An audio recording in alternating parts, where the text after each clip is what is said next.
Hola a todos, ¿cómo están? Muchas gracias por acompañarnos como siempre. Un placer estar nuevamente con ustedes en esta tercera entrega de Humo y Espejos acá en el canal Extra.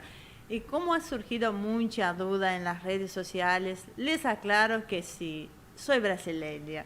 Así que muchísimas gracias a aquellos que estuvieron adivinando de dónde ella. Y oh casualidad, hoy justamente vamos a hablar del BRICS. La flamante canciller argentina recién dijo que no iba a pertenecer a este organismo, así que vamos a ver qué es lo que va a suceder y de qué se trata todo esto, ¿no? En lo personal, yo creo que solo juntos, el pueblo argentino y brasileño, podemos hacer que esta región sea realmente fuerte. Así que bienvenidos todos y acá está conmigo Marcelo Ramírez. ¿Cómo estás, Marcelo? Ya estamos como en casa, ¿eh? Bienvenido. Sí. Temita suave para arrancar.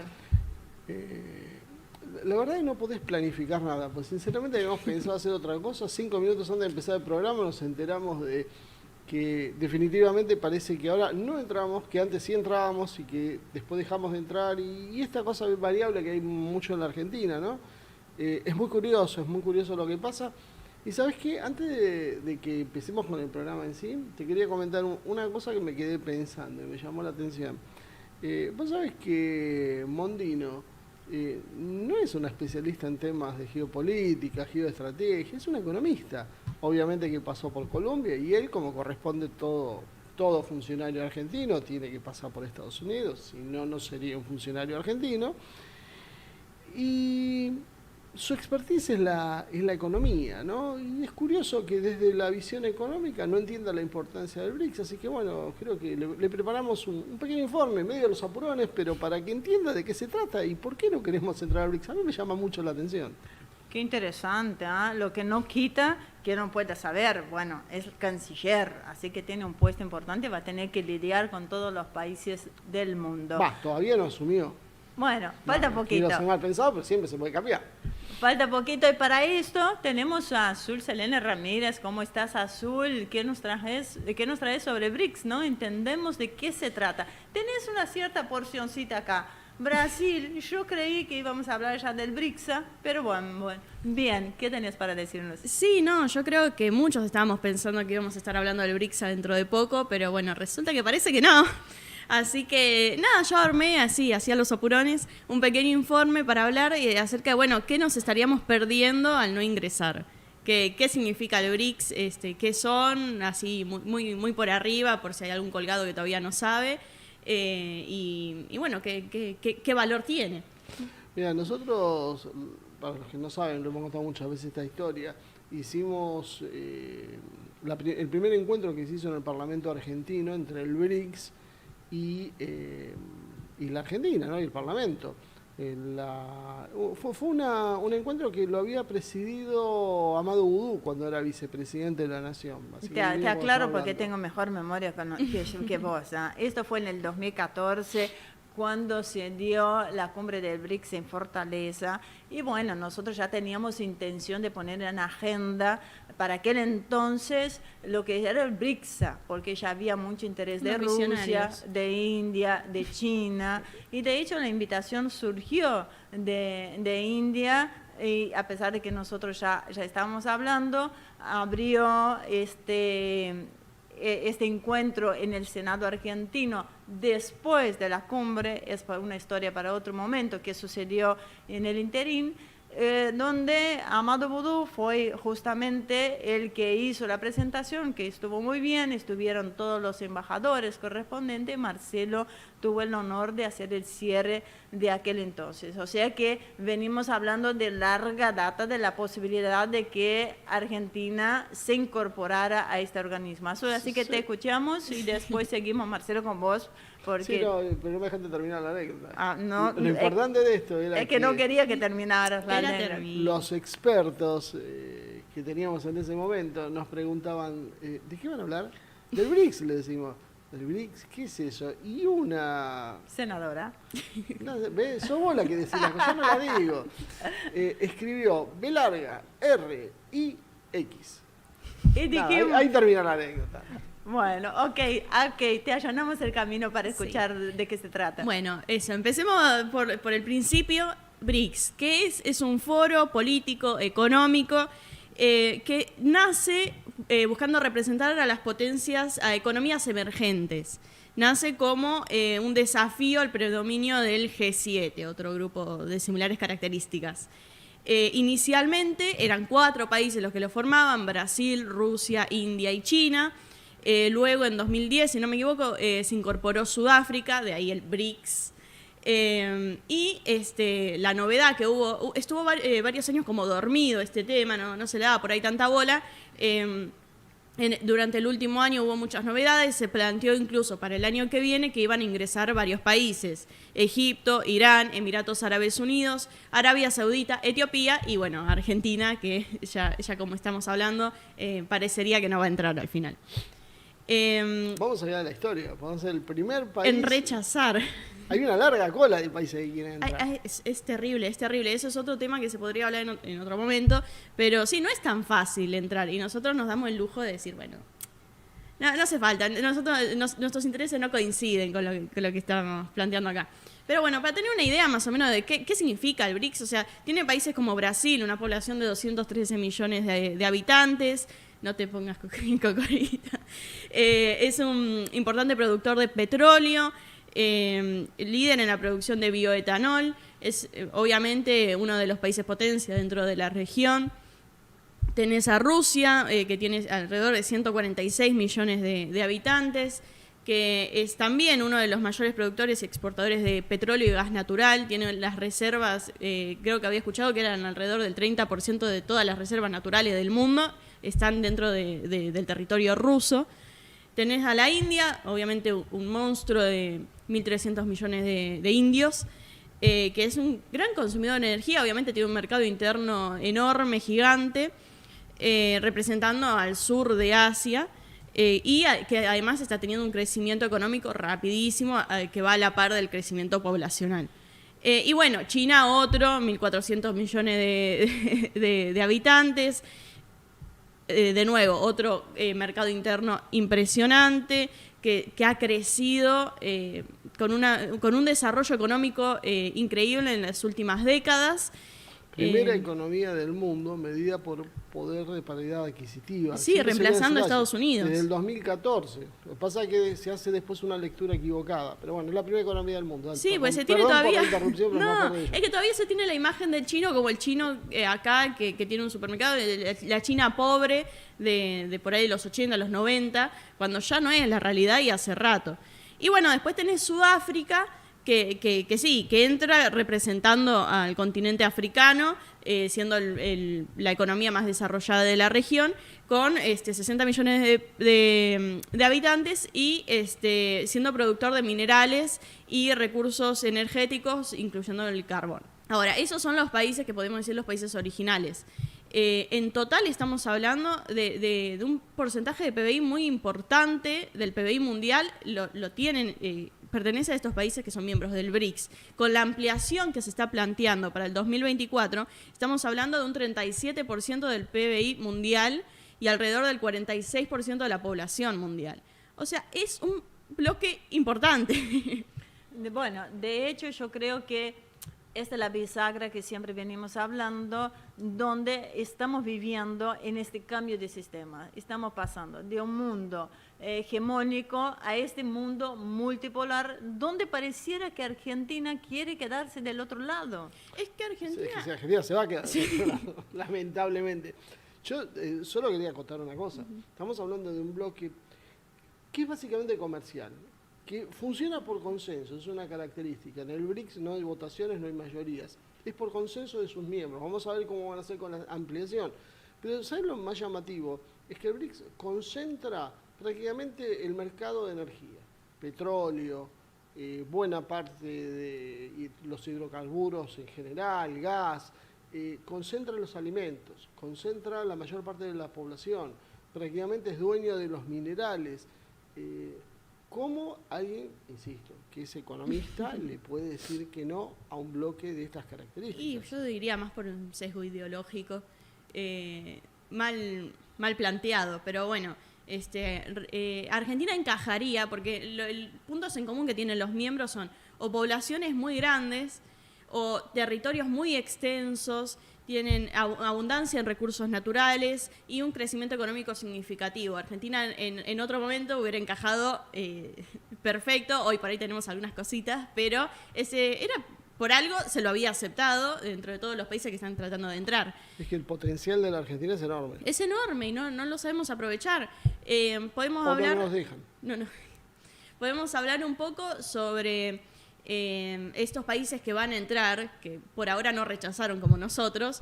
Por ejemplo, Egipto, ¿qué representa? Representa la entrada del norte de África, con toda su historia, con todos sus recursos estratégicos, además.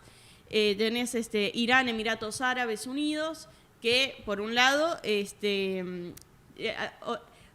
ofrecen la perspectiva musulmana, chií, suní, y por otro también recursos energéticos, pues no nos olvidemos que ahí abundan. Y obviamente Arabia Saudita lo mismo, es uno de los mayores productores de petróleo y su inclusión precisamente refuerza esta presencia del grupo en el mercado energético global. Y bueno, Etiopía, esto fue un dato que es simbólico, a mí me parece que es muy interesante. Etiopía es el único país africano que nunca fue colonizado por una potencia occidental.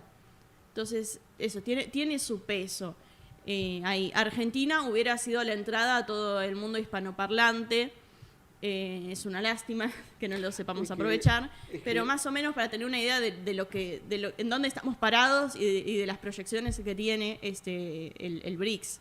Aparte, Argentina tiene el ingreso de honor al BRICS. No solo se pidió el parate que vos, cuando surge los BRICS, hubo un parate, pero después en el 2014 con la cumbre de Brasil otra vez surgió esta impronta de saber, ¿no? De moverse nuevamente, se aquietaron las aguas y a partir del conflicto que surge Rusia-OTAN, otra vez vuelve a resurgir al BRICS y de cierta manera es como diciendo, bueno, ustedes tienen que elegir, hay dos bandos, está el mundo multipolar donde pueden tener acceso a un espacio de importancia y no solo ser el patio trasero de los Estados Unidos como lo son, o colonias británicas como lo son muchos países hasta hoy, o entrar por la puerta grande como un jugador más. Y si la región está unida, más grande todavía. ¿Marce? Sí, hay varias cosas que llaman la atención de lo que ha pasado, ¿no? Primero pensemos que Argentina fue quien pide entrar al BRICS. Y yo entiendo que me digan es el gobierno anterior, el gobierno saliente en este caso, pero la realidad es que los países no se mueven con esos criterios. Los países se mueven con una continuidad. Es decir, hay una política que traza el interés del país. No puede ser que para la Argentina sea conveniente entrar con el gobierno de Alberto Fernández y no lo sea con el de Milei. O sea, esto es una incoherencia a los ojos externos y después nos preguntamos por qué hay dificultades para que haya inversiones, por qué nadie nos toma en serio. No nos toma en serio por este tipo de cosas. Mondino se reunió con Wang Wei, que es el embajador de China en la Argentina, ¿no? Nosotros pretendíamos entrevistarlo al señor Wang, sin embargo, bueno, no lo veo que va a ser bastante complicado, sobre todo teniendo en cuenta la tensión que va a producir en esto. Y hablo de tensión porque la vocera del Ministerio de Relaciones Internacionales, de Relaciones Exteriores de China, Mao Ning, explicó que para la Argentina sería un grave error no entrar en los BRICS. La diplomacia china es una diplomática muy flemática, muy medida, sin exabruptos, no es lo que nosotros a veces estamos acostumbrados a ver en otros países. Para que ellos expresen esto de esta manera, simplemente es un gran problema. Ellos son tenedores de una importante cantidad de swaps, en realidad de yuanes que hemos intercambiado por dólares para pagar la deuda, con el ok de China. Ellos han hecho grandes inversiones en la Argentina que han sido bastante maltratadas, recuerdan las centrales hidroeléctricas. Entonces uno se pregunta, ¿hasta cuándo vamos a tirar de la cuerda con nuestro segundo socio comercial? El primero es Brasil, y que también a uno le llama bastante la atención en esto, ¿no? Porque Milei hablaba de no vamos a negociar con comunistas, metiendo dentro de comunista hasta Pedro Sánchez, el español. Entonces, comunista es Pedro Sánchez, yo estoy un poco confundido, pero bueno, Lula también es comunista, los vietnamitas son comunistas, los chinos son comunistas, por lo tanto, los rusos, bueno, en realidad para Milei son capaces, es un dictador sangriento. Claro, y dentro de este planteo, en realidad, nos quedamos sin socios comerciales. Por lo menos 3 de los principales 6, los 2 más importantes, son lo que caería en la esfera del mal para Milei. Y sin embargo, bueno, creo que saludablemente ahora lo va a invitar a Lula, y según Mondino, Brasil va a ser prioridad para la Argentina. Ahora, Brasil va a ser prioridad para la Argentina, el Mercosur va a ser prioridad para la Argentina, y nosotros no queremos entrar en el BRICS. Preferimos la Unión Europea con una Alemania que se está cayendo virtualmente a pedazos, con un déficit que va a exceder el 10%. Tengan idea de lo que estamos hablando, ¿no? Está empalideciendo nuestras peores estadísticas. Alemania, que se está derrumbando económicamente, lo mismo está pasando con varios países europeos, fuerzas centrífugas. No se entiende eso. Es muy difícil hacerle entender a la mayoría que realmente Europa no es la Europa idealizada de hace unos años, que se planteaba hasta hace unos años. Es que probablemente va a dejar de existir la Unión Europea no mucho tiempo más. La tensión es demasiado grande, y nosotros decidimos bajarnos de tal vez el grupo internacional que va a ser las bases, las columnas sobre las que se va a ir edificando un orden mundial diferente al que hoy tenemos, una especie de proto-ONU, podríamos decir, donde se van nucleando los países disconformes con esta hegemonía. Y hablo de proto-ONU porque en realidad la ONU ha demostrado su ineficiencia prácticamente en todos los conflictos. Básicamente es una organización que carece de cualquier tipo de poder y necesita mínimamente un refresh, como diríamos en términos coloquiales. Algunos piensan que tal vez habría que cambiar la ONU por un nuevo organismo, y el BRICS es un poco el embrión de eso, y nosotros decimos no. Bueno, recién estábamos hablando sobre ese tema del BRICS, también queda una duda, ¿no? Casualmente surge esta posición de la Argentina mientras se ve claramente entre la guerra producida entre Rusia y la OTAN, que está debilitado este organismo, que está perdiendo. ¿Cómo podemos enlazar el tema de Rusia y traerlo al contexto de la Argentina de hoy, que parece no está preocupado, parece estar muy ajena de todos los conflictos que suceden? Y no quiero traer a Israel-Palestina, que hemos hablado hace pocas semanas, pero simplemente para ver, cuando la canciller hace una declaración un poco abrupta sobre ese tema, ¿qué podemos esperar del resto del mundo? Mira, yo te digo una sola cosa. Nosotros en el 2022 bajamos alrededor del 40% el intercambio comercial con Rusia. No sabemos exactamente por qué, porque otros países han comerciado y más. Las sanciones son sanciones unilaterales que estableció Estados Unidos, no lo estableció hasta el Consejo las de Seguridad. privados. Ahora ya estamos cambiando completamente el tema, pero bueno, no sé si viste las empresas privadas que estaban en Rusia, que se habían ido de Rusia precisamente por estas sanciones, porque no quieren tener tiendas en un país con estas características. Lo que hicieron fue cambiar de nombre. Siguen vendiendo las cosas con la etiqueta Reebok, que es una. Ahora no me acuerdo cómo es el nombre, pero Reebok sigue vendiendo productos con la etiqueta que dice Reebok, pero afuera en el local tiene otro nombre. Y sí, porque McDonald's hizo lo mismo. Es que las que no hicieron eso fueron suplantadas por tiendas chinas, turcas. Nosotros tenemos una mentalidad, me parece, en este sentido, que atrasa un poquito. Creemos que no, ¿cómo vamos a hablar de productos sofisticados o de moda que sean turcos? O sea, no, tenés franceses. Y no, la realidad es que Los cuando uno productos mira chinos, eso, hoy cambia. un producto chino es sinónimo de baja calidad. Cuando te estás hablando de eso, es algo chino, es como... Y sí, lo que pasa es que no es que sea, sino es que no se comprende lo que realmente está pasando.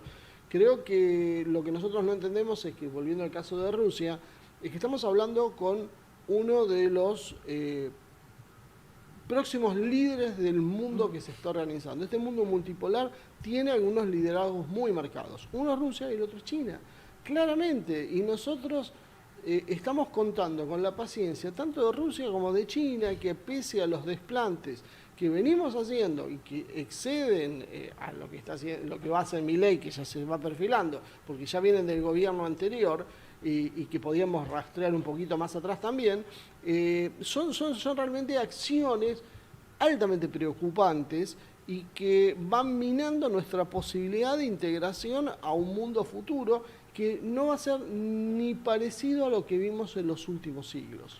Bueno, para cerrar este bloque azul, recordame por favor cuáles son los países que están para ingresar en el BRICS en el 2024 y en qué estado están, ¿no? Ellos pidieron ingresar hace tiempo y en qué estado están, si es en la lista de espera, si ya están aceptados, o Argentina es definitivamente la única que se aceptó y que hay un rechazo por los medios, no sé cómo es lo oficial. No, lista de espera y países queriendo entrar está ya hace mucho tiempo. Hace unos meses lo que se confirmó fueron los que efectivamente van a entrar. Egipto va a entrar, Irán va a entrar, Emiratos Árabes Unidos, Arabia Saudita y Etiopía van a entrar. Argentina también estaba en esa lista de los que van a entrar. O sea, lo que estamos haciendo es, ya tenemos la aceptación, ya está todo, es rechazarlo. Decir, no, al final no. Porque encima lo pedimos nosotros. Hay en la lista de espera países como Indonesia, 300 millones de habitantes, casi están pisando los 300 millones, y que va a ser la quinta economía del mundo en los próximos años. O sea, y ese país está esperando turno detrás nuestro. Muy bien. Así, chicos, muchísimas gracias, estuvo buenísimo. Les damos cierre a este primer bloque y ya volvemos con ustedes.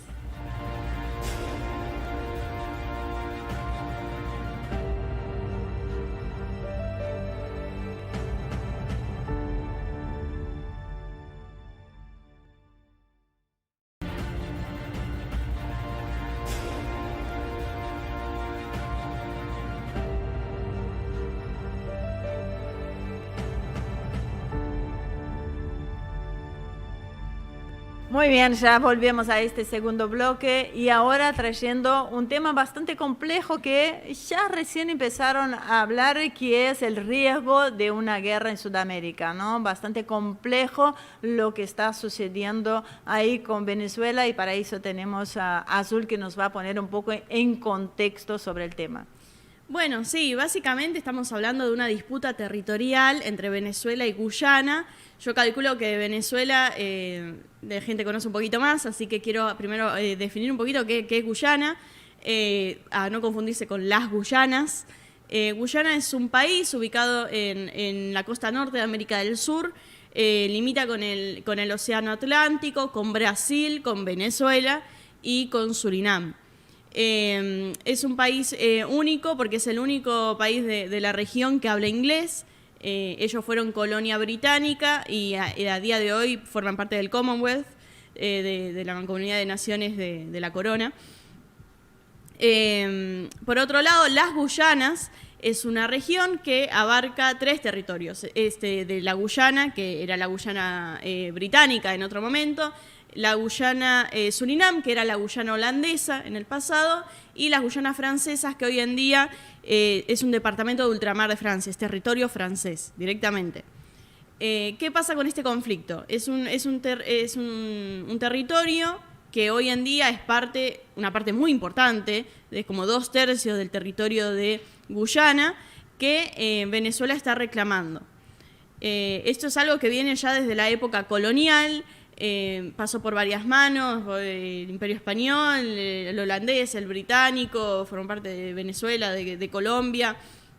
Lo importante, más que nada, es el laudo de París de 1899, que en realidad lo va a buscar Venezuela, le toca la puerta a Estados Unidos y dice, che, yo quiero este territorio que me corresponde. Estados Unidos dice, sí, arregla con los británicos, van a un juicio internacional, un arbitraje internacional, donde se determina que gran parte de ese territorio en realidad pertenece a las Guyanas y Venezuela sale perdiendo.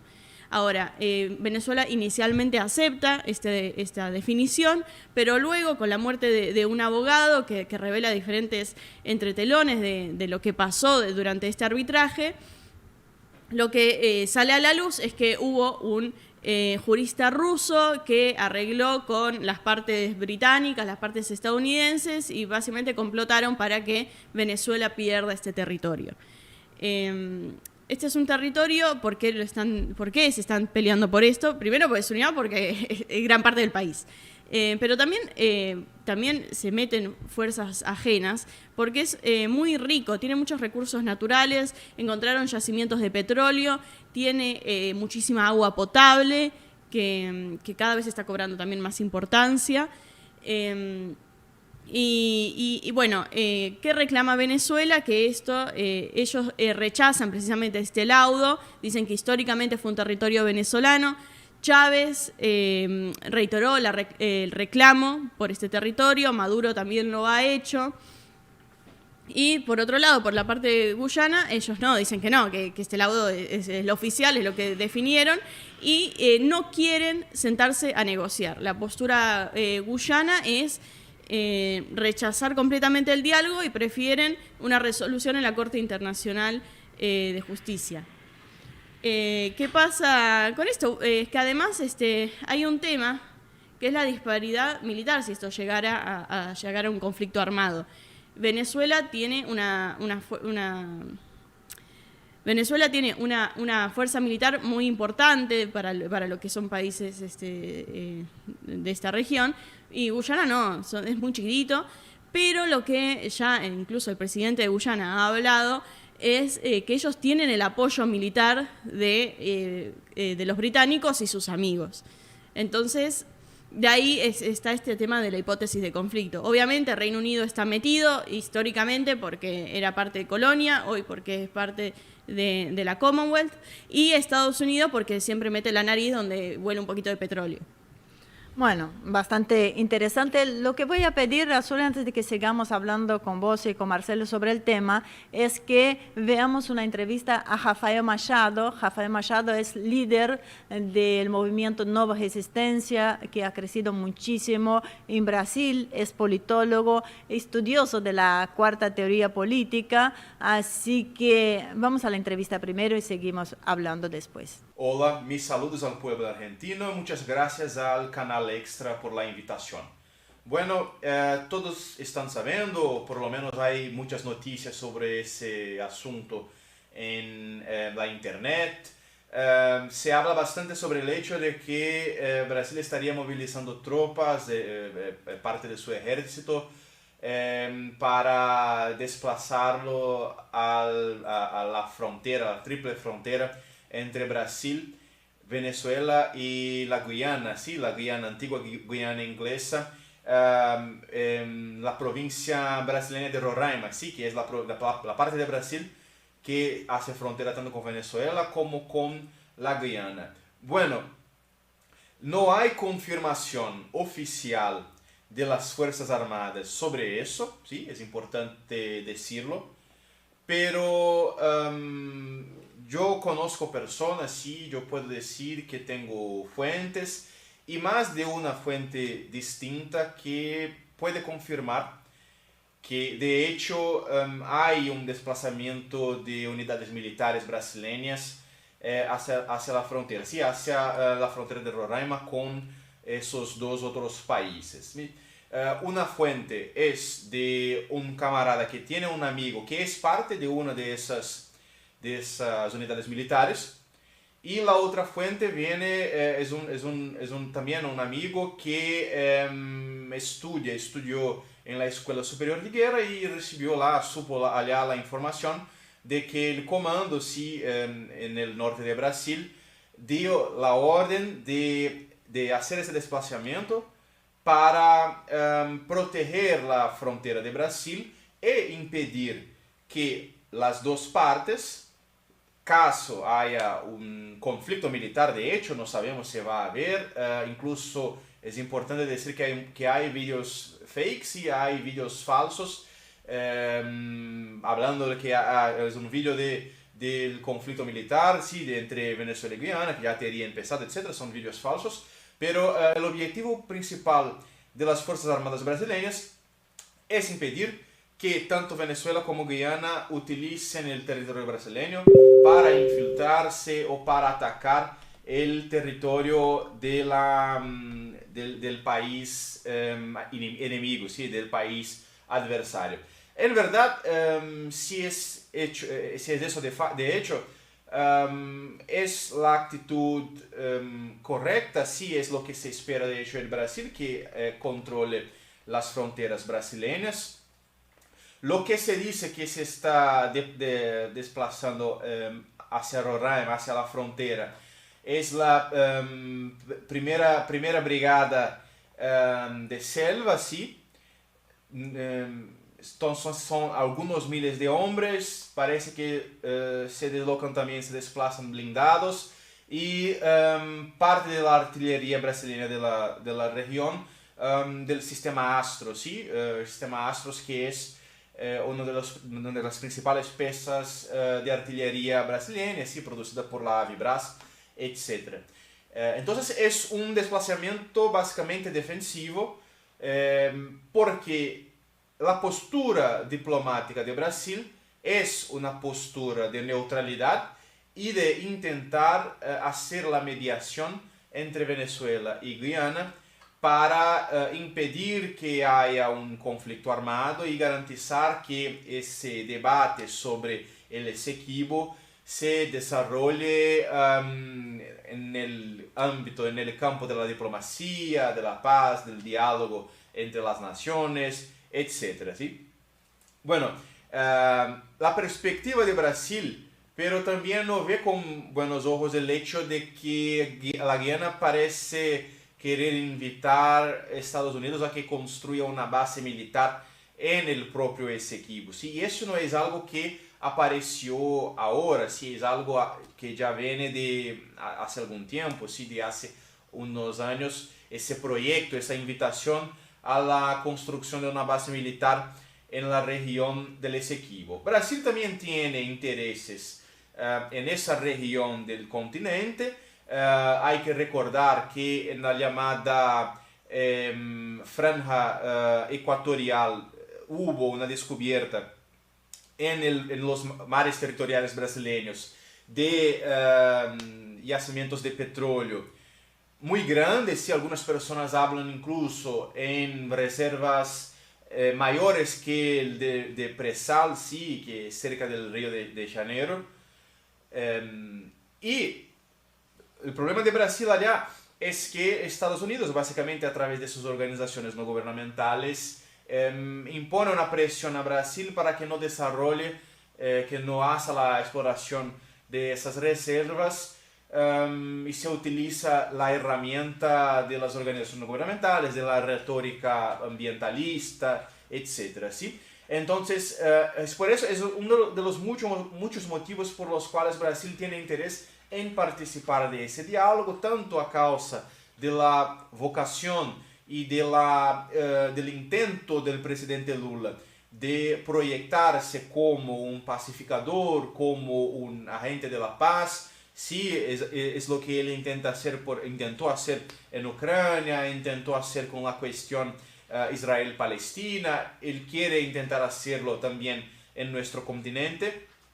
Pero también hay que ver que hay intereses políticos por detrás también de ese desplazamiento, esa iniciativa brasileña de no permitir la penetración de nuestro territorio o el uso, la utilización de nuestro territorio. Hay que ver que Lula trabaja con una alianza, con una coligación bastante frágil, ¿sí? Por supuesto, ahora en Brasil hay una cierta acomodación política, si los varios actores políticos se están acomodando, hacen el comercio político, sí, el ejecutivo con el legislativo y también el judiciario. Cada uno tiene sus intereses y todo está se desarrollando más o menos consensualmente, sí, pacíficamente entre las instituciones brasileñas. Pero es cierto que si, por ejemplo, Venezuela utilizase el territorio brasileño para hacer una infiltración o un ataque al territorio de Guyana, y mismo que eso no sea permitido, pero que en caso, por ejemplo, Lula, el gobierno brasileño, que hoy día es visto como un gobierno favorable a Venezuela, al gobierno de Venezuela, al gobierno de Nicolás Maduro, caso eso se pasase y Brasil no tomase una actitud, no impediese esa utilización del territorio brasileño, por supuesto que eso sería utilizado como una causa, un motivo para incluso promover un intento de se organizar el impeachment del presidente Lula. Por supuesto que la oposición ya tiene todo preparado, porque ya se viene de hace mucho con la narrativa de que el gobierno brasileño apoya el gobierno venezolano, sí que es un gobierno comunista que apoya el comunismo venezolano, entonces que son países aliados, etc. Y que ahora, por supuesto, Brasil va a apoyar y participar de la invasión, de la supuesta invasión venezolana de Guyana, o que Venezuela va a invadir a Brasil. Entonces son narrativas que son construidas desde la oposición al presidente Lula. Entonces, si Lula no toma una actitud enérgica para por lo menos garantizar la paz en la parte brasileña de la región amazónica, se va a utilizar contra él. Y no nos enganemos también, porque caso la Guyana penetre el territorio brasileño para atacar a Venezuela, por supuesto que se va también a desatar, a iniciar una crisis gubernamental que puede también llevar al impeachment, incluso porque la realidad es que en Brasil, por las leyes brasileñas, la autorización para que fuerzas militares extranjeras pasen por nuestro territorio, no es una prerrogativa exclusiva del presidente, pero tiene también que tener la autorización, el permiso del legislativo, ¿sí? Del Congreso brasileño. Entonces, es una situación en la cual el gobierno brasileño, Lula, está él intenta mantener un equilibrio muy difícil, ¿sí? Es un equilibrio muy difícil porque, por lo menos desde acá, desde nuestra perspectiva, así que no es perspectiva de alguien que está en el gobierno, sí, pero la perspectiva de los analistas, de los especialistas, de los estudiosos, no sabemos exactamente cuáles son concretamente las intenciones del gobierno venezolano. Por ahora no tenemos motivo para decir que vaya a haber una invasión, pero como estamos en una situación en que no tenemos la información completa, lo que nosotros podemos decir es que Brasil está intentando mantener ese equilibrio que es muy frágil y de que depende también la propia estabilidad interna del gobierno brasileño. Hay que recordar, y eso es parte también de toda esa ecuación, Brasil ha recibido y ha participado y organizado muchos ejercicios militares con las Fuerzas Armadas de los Estados Unidos de América. Sí, el último fue el COR 23, que se realizó exactamente en la región de la Amazonia, y allá en las motivaciones del ejercicio se habló sobre, por ejemplo, el enfrentamiento a los desafíos y enemigos comunes, ¿sí? Y eso genera, sí, su preocupación, porque en verdad Brasil, más allá, por ejemplo, del narcotráfico, ¿sí? Pero más allá del narcotráfico, Brasil no tiene enemigos en la América del Sur, en la región amazónica, ¿sí? Entonces esa retórica, esa narrativa de la integración militar entre Brasil y Estados Unidos a causa de los enemigos comunes genera también su preocupación.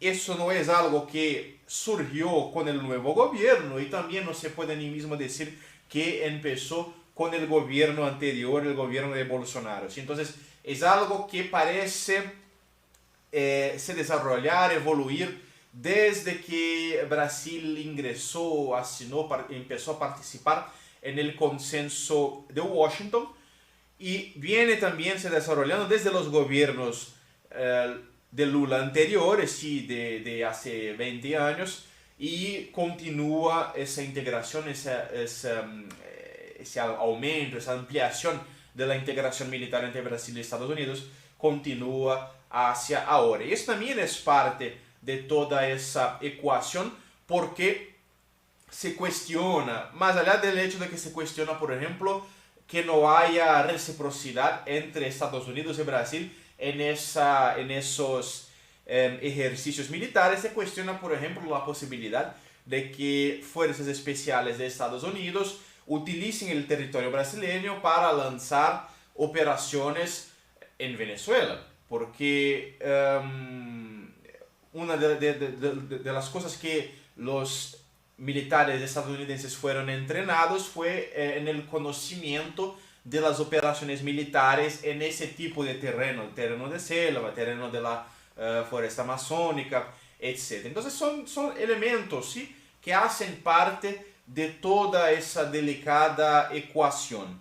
Laura Richardson, que es la comandante del SOUTHCOM, del Comando Militar del Sur, que es una especie, que es básicamente un gobierno militar internacional, porque acá en Brasil nosotros tenemos también comandos militares regionales, pero son internos, ¿sí? Entonces tenemos comando militar del sur, del norte, etc., pero son internos. Estados Unidos tiene sus comandos militares, pero ellos son en el exterior, ¿sí? Entonces es como si fuera una gobernadora militar del Atlántico Sur, va a estar en la Guiana, lo que nosotros consideramos también bastante peligroso. Es algo que no sirve para desescalar ese conflicto, pero que sirve en el sentido opuesto para promover la escalada, porque no resuelve los temores venezolanos del aumento de la intervención y de la presencia militar de Estados Unidos en la región de las Guianas y de la Amazonia. Entonces me parece una decisión bastante equivocada.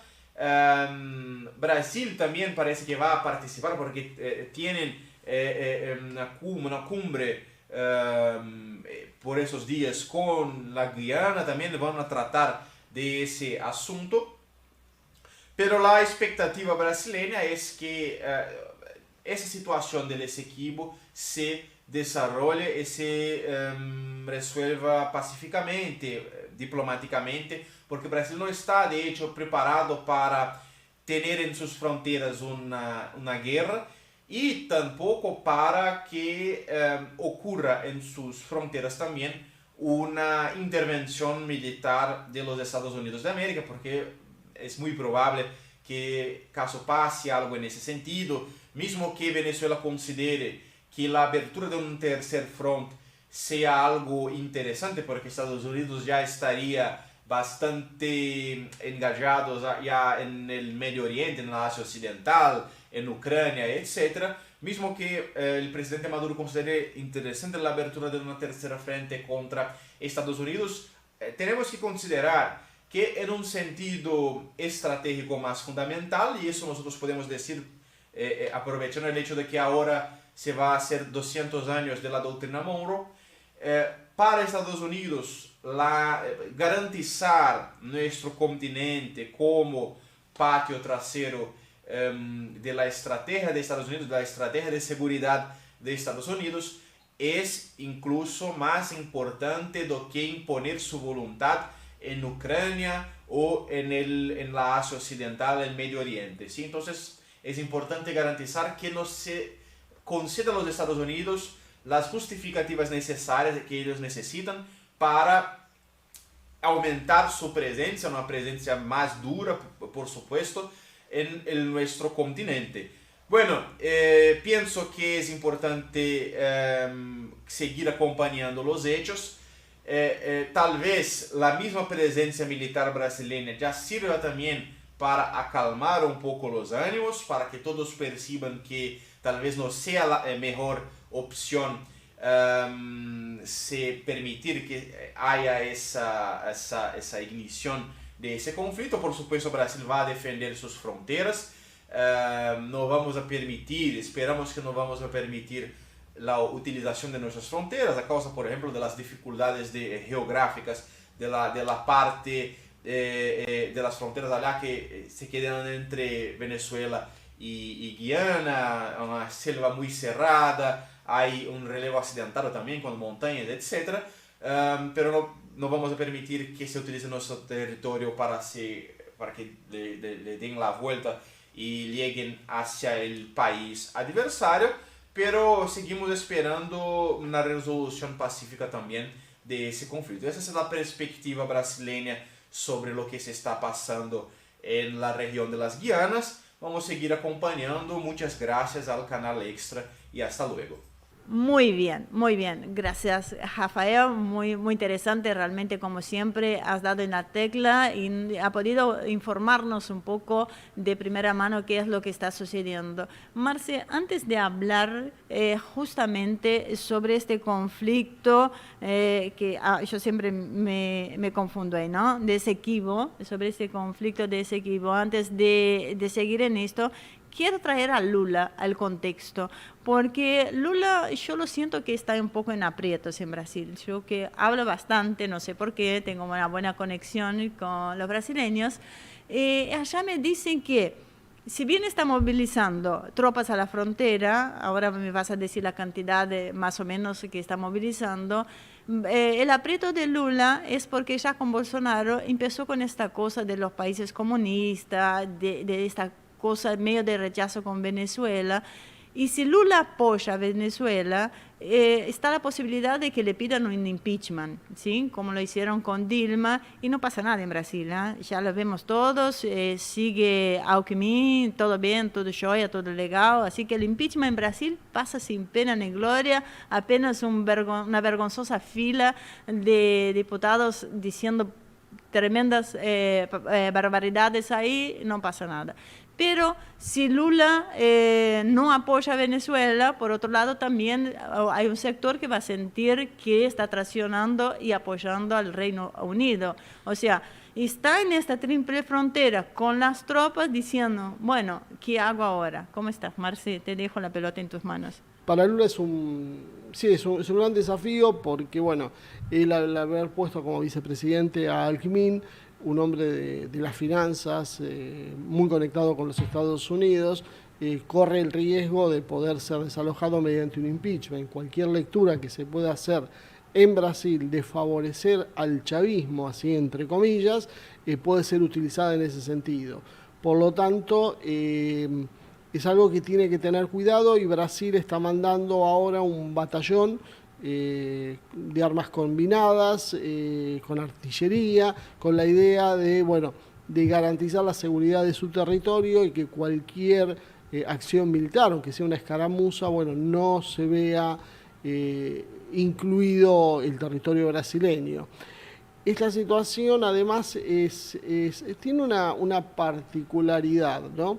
Que tiene que ver con que Guyana puede ser un complemento a lo que es la Guyana francesa, o Francia en realidad como hipótesis de conflicto para las fuerzas brasileñas.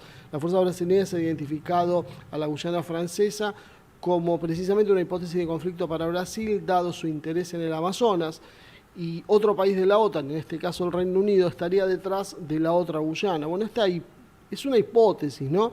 Pero que haya una acción, un juego a tres bandas, una intención de conseguir de alguna manera golpear a Brasil no podía ser descartada, pero tampoco no podíamos descartar la posibilidad, recordemos el gran fantasma que Brasil tiene siempre con la internacionalización del Amazonas.